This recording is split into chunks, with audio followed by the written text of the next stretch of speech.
بسم اللہ الرحمن الرحیم۔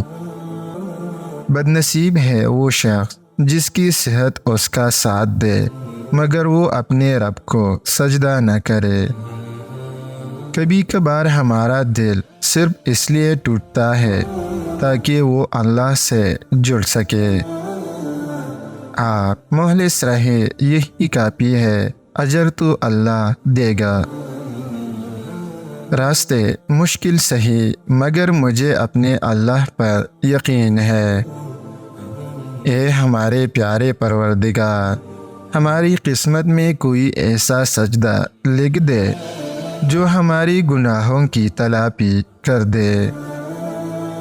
زندگی گزر جائے گی اچھے سے، بس اللہ کا شکر ادا کرتے رہو۔ انسان تب تکلیفوں میں گر جاتا ہے جب وہ اللہ کے آگے جھکنا چھوڑ دیتا ہے۔ نبی کریم صلی اللہ علیہ وسلم نے فرمایا، دو نعمتیں ایسی ہیں جن کے بارے میں بہت سے لوگ لاپرواہی برتتے ہیں، ایک صحت اور دوسرا فراغت۔ اللہ کو وہ انسان بہت پسند ہے جو اپنی جوانی اللہ کی عبادت میں گزارتا ہے۔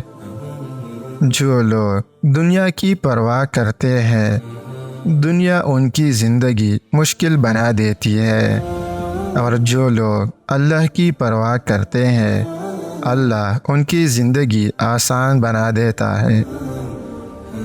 جب ساری دنیا منہ پھیر لیتی ہے تو اس وقت بھی اللہ آپ کے ساتھ ہوتا ہے۔